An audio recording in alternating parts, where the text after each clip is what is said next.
दोस्तों, आज हम करने वाले हैं सोल लैंड 2 के एपिसोड 104 की नॉवेल की एक्सप्लेन।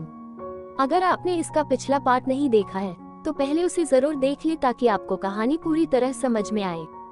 सभी पार्ट्स आपको चैनल पर मिल जाएंगे। तो चलिए शुरू करते हैं। इविल सोल मास्टर वयन का खेल खत्म कर दिया था, मतलब कि उसे मार दिया था। वहीं इस पार्ट में युव का सामना इविल सोल मास्टर माजिया टाओ से होने वाला है। तो क्या इस बार युव उसे जान से मार पाएगा या फिर खुद ही पेल दिया जाएगा? तो चलिए इस पार्ट में आगे बढ़ते हैं। तो जैसे कि युव अंडरग्राउंड टनल में जाने के लिए रेडी हो गया होता है जहां सन मून एम्पायर ने होस्टेजेस को कैद कर रखा था। इस पार्ट की स्टार्टिंग में युव कहता है वहां पे सिर्फ मेरी स्पिरिचुअल बॉडी ही जाएगी और वहां पे उनके पास जो डिटेक्शन सोल टूल है वो इतने भी असरदार नहीं है कि वो इसे डिटेक्ट कर सके। और वाकई में ये युवों की छोटी सी बॉडी काफी क्यूट सी लग रही होती है। और जूस सांची इससे कहता है जल्दी से जाओ और अपने आप को सेफ रखना, और अब मुझे डर भी लगने लगा है जो तुम्हारी बॉडी इतनी छोटी है। तो युवो कहता है स्पिरिचुअल पावर कंट्रोल के मामले में अब आप स्पिरिचुअल टाइप सोलिस्टर्स की कैपेबिलिटीज को नहीं समझ पाओगे, और चिंता मत करो, मैं ठीक रहूंगा। तो अब मैं चलता हूँ। और फिर युव का ये जो स्पिरिचुअल अवतार होता है ये तुरंत ही उसी जगह जाने लगता है जो इसे पहले मिली थी। और जब ये यहाँ पे आ जाता है तो यह आसपास की चीजों को देखते हुए कहता है फेंगलिंग ने जो कहा था बिल्कुल सच कहा था। इस प्रजनन को काफी सीक्रेट में डिजाइन किया गया है। और ये यहाँ आते हुए कहता है लोकेशन के हिसाब से यह जो एंट्रेंस है ये सिटी वॉल के ही अंदर है। और जैसे ही युव इस पानी से निकल कर बाहर आता है तो ये यहाँ पे काफी सारे प्रजन को रखा हुआ देखता है जिनके अंदर इंजर्ड होस्टेजेस को रखा हुआ गया था। और इन सभी को देख के युव सोचता है ये जो सभी लोग हैं ये सभी ही टीम मेंबर्स हैं कई सारे सेक्ट और एकेडमी के जिन्होंने सोल मास्टर टूर्नामेंट के अंदर पार्टिसिपेट किया था। और उनमें से कुछ तो हमसे यहाँ तक की लड़े भी थे। हालांकि इस समय उनकी सांसें काफी धीरे धीरे चल रही है और उनकी बॉडी के अंदर किसी भी तरीके की सोल पावर फ्लक्चुएशन नहीं हो रही है। तो लगता है कि उन लोगों को यहाँ पे काफी लंबे समय से टॉर्चर किया जा रहा है। और वाकई में उन सभी एकेडमी और सेक्स के साथ यह काफी ज्यादा बुरा हुआ क्योंकि यह सभी ही अपनी जनरेशन के जीनियस हैं। और तभी यहाँ पे एक बंदा जाता है अपने कुछ लोगों के साथ और वाकई में इसके अंदर से काफी खतरनाक सी पावर निकल रही होती है। और जैसे ही यू यहाँ पर 2 टाइटल दुलियों और 3 सोल दुलियों को देखता है तो इसके होश उड़ जाते हैं क्योंकि इसने बिल्कुल भी सोचा ना था कि जब ये यहाँ पे आएगा तो यहाँ पे पहले से ही यह 5 पावरफुल लोग होंगे। और यह जो बंदा होता है ये कहता है क्या ये प्रोसेस ठीक है? तो ये बंदा जो होता है ये बताता है कि जब तक कि हमारे पास इनफ पॉइजन है तब तक हम हर रोज इन्हें वह पीने के लिए देते रहते हैं, और जब तक कि इन्हें सोल डिस्ट्रिंग पाउडर दिया जा रहा है तो यहाँ तक कि इनमें से एक सोल दुलियो भी अपनी सोल पावर को इस्तेमाल नहीं कर पाएगा। और उससे भी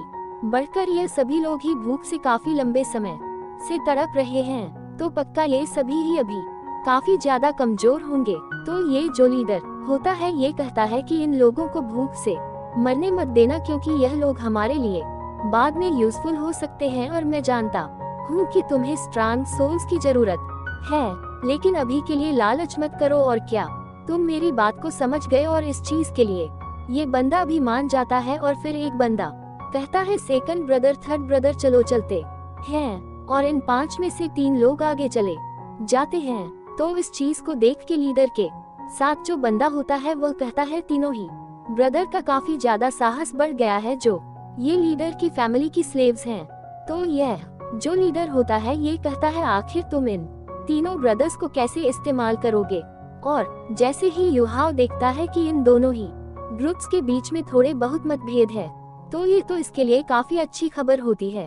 और तभी इनमें से कोई कहता है मैंने सेंट को देखा है। और जैसे ही सेंट सुनता है तो युव हैरान होते हुए सोचता है तो मतलब कि होली स्पिरिट कल्प से भी यहाँ पे कोई सेंट है। और तभी हम यहाँ पे एक सेंट को देखते हैं जिसके अंदर से काफी खतरनाक वाला ओरा निकल रहा होता है जिसे देखकर युव काफी हैरान होता है और यह कहता है ये तो। लेकिन तभी यह जो लीडर होता है ये युवों की प्रेजेंस को महसूस कर लेता है और ये तुरंत ही कहता है कौन है? लेकिन यहाँ पे माँ जियाओटाओ को इसके बारे में पता चल जाता है और इसी वजह से युवो तुरंत यहाँ से भागने लगता है। लेकिन माँ जियाओटाओ तो अपने किसी तरीके की पावर को यू की तरफ रिलीज करती है और जैसे ही यह एनर्जी यू को हिट करती है तो ये पूरी तरीके से युवो के स्पिरिचुअल अवतार को कवर कर लेती है, जिस वजह से युव को काफी ज्यादा दिक्कत हो रही होती है। और युहाओ सिस्टर बोलता है और जैसे युव इस एनर्जी के चंगल से छूटता है तो ये तुरंत ही यहाँ से भाग निकलता है और सीधे होटल में आके अपनी बॉडी के अंदर चला जाता है। और यह काफी हैरानी के साथ अपनी आंखें खोलता है और यह कहता है वह तो सीनियर सिस्टर माँ जियाओटाओ थी। और इस चीज को सुन के यगुई को तो कुछ भी समझ में नहीं आता है, क्योंकि यह तो जानती ही नहीं है। लेकिन जू सांसी काफी हैरान होता है और ये पूछता है क्या ये सच है और क्या वो सच में सिस्टर माँ जियाओटाओ ही थी। तो युहाओ कहता है हाँ वो वही थी, लेकिन अभी वो होली स्पिरिट कल की एक मेंबर है और वो एक सेंट भी बन गई है। और वाकई में वो एक काफी बड़ी प्रॉब्लम है। और इस चीज को सुन के जूस सासी पहले तो काफी हैरान होता है और फिर कहता है उनकी जो मार्शल सोल है वो इविल फायर फिनिक्स है, जो कि अल्टीमेट फायर थी, लेकिन अब वो पूरी तरीके से म्यूटेट होके एक डार्क फिनिक्स में बदल गई है। और अगर मेरा अनुमान सही है तो अभी जो उनकी सोल पावर होगी वो एक सोल दुलियो के लेवल की होगी। और येगुई को अल्टीमेट फायर और सोल दुलियो से कुछ भी समझ में नहीं आता है। और फिर जो सांसी मुंह बनाते हुए कहता है बिल्कुल भी नहीं सोचा था कि वो होली स्पिरिट कल्ट की एक सेंट होंगी। और ना सिर्फ वो काफी ज्यादा स्ट्रांग है बल्कि हम उन्हें मार भी नहीं सकते हैं। तो युहाओ कहता है यह अब भी निश्चित नहीं है, क्योंकि सिस्टर माँ जियाओटाओ की जो कॉन्शियसनेस है वह पूरी तरीके से टीचर तानग्या के जैसी नहीं दिख रही है। इसलिए मैंने उन्हें टेस्ट करके देखा था और ऐसा दिखता है कि उन्होंने मेरी आवाज को नोटिस कर लिया था। तो अब हम उनके बारे में भी सोच सकते हैं, और अगर हम सिस्टर जियाओ को होश में ला सके तो हमारे मिशन के सफल होने के जो चांसेस होंगे वो काफी ज्यादा बढ़ जाएंगे। तो जूस सांसी इसे इनकार करते हुए कहता है नहीं ये काफी ज्यादा डेंजरस है। तो युहाओ कहता है इसी से फर्क नहीं पड़ता है कि यह कितना ज्यादा डेंजरस है, लेकिन मैं फिर भी इसे आजमा के देखूंगा। ब्रदर सांसी आप यगुई को अपने साथ ले यहाँ से जाए। लेकिन तभी यहाँ पर एक लेडी आ जाती है जो कि और कोई नहीं सिस्टर माँ जियाओटाओ होती है। और यह यहाँ पर आते ही अपनी काफी ज्यादा खतरनाक तरीके से पावर को रिलीज करने लगती है। और इसे देखकर युवो भी काफी ज्यादा हैरान होता है, क्योंकि इसने बिल्कुल भी नहीं सोचा था कि वह खुद यहाँ पर आ जाएंगी। और हम देखते हैं कि माँ जियाओटाओ वाकई में काफी ज्यादा खतरनाक लग रही होती है, जबकि दूसरी तरफ हमारा युव इसके सामने खड़ा होता है और इसे देख के माँ जियाओटाओ कहती है मैं तुम्हें जानती हूँ। तो युहाओ काफी प्यार से आगे बढ़ते हुए कहता है हाँ बिल्कुल, मैं तो आपका ही ब्रदर युव हूँ। और क्या आपको वो दिन याद है जब हम पहली बार सी गॉड पवेलियन के किनारे मिले थे और उस समय आपने करीब मुझे और डोंगर को मार ही दिया था, क्योंकि आपने अपनी एविल फायर के ऊपर से अपना कंट्रोल खो दिया था। और मेरी जो मार्शल सोल है वो अल्टीमेट आइज है। तो मैंने आपकी बॉडी के अंदर जो एविल फायर है उसे सप्रेस करने में आपकी कई बार मदद भी की है। और आप सच में मेरी रियल सिस्टर के जैसी है, जिसने मेरा ख्याल रखा और मुझसे प्यार किया। और हमने तो साथ में सोल मास्टर टूर्नामेंट में एक साथ पार्टिसिपेट भी किया था। और वहाँ पे आप हमारी कैप्टन भी थी, जहाँ पे आपने हमें जीत भी दिलाई थी। और तभी माँ जियाओटाओ यू का नाम लेती है।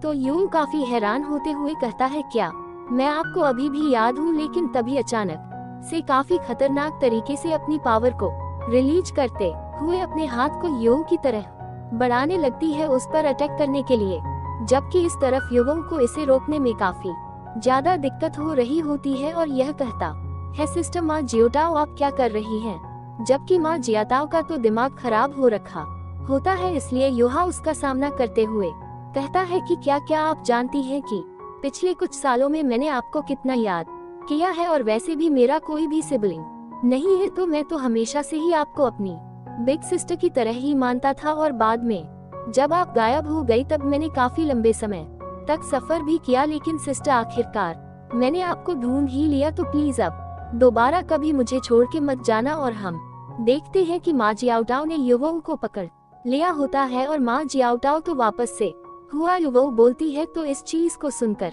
युवो भी खुश होते हुए कहता है मैं ही युव हूँ। तो माँ जियाओ टाओ कहती है नहीं, तुम मेरे दुश्मन हो। और फिर यह काफी ज्यादा खतरनाक तरीके से यू के ऊपर फायर से अटैक कर देती है। तो युवो भी चिल्लाते हुए कहता है सिस्टर माँ जियाओ, यह मैं हूँ, जल्दी से उठो, यह मैं हूँ। और फिर युवो तुरंत ही इसे काफी जोर से पकड़ के अपने गले लगा लेता है और चिल्लाते हुए कहता है आप मेरी ओल्डर सिस्टर है, याद करिए आप मेरी ओल्डर सिस्टर है। और अब इसके आगे युवाओं के साथ क्या होने वाला है उसका पता तो आपको नेक्स्ट वीडियो में ही चलेगा। अगर आपको ये एपिसोड अच्छा लगा हो, चाहे थोड़ा सा भी मजा आया हो, तो चैनल को सब्सक्राइब जरूर कर लेना, वीडियो को लाइक कर देना और प्यार से एक प्यारा सा कमेंट भी छोड़ देना।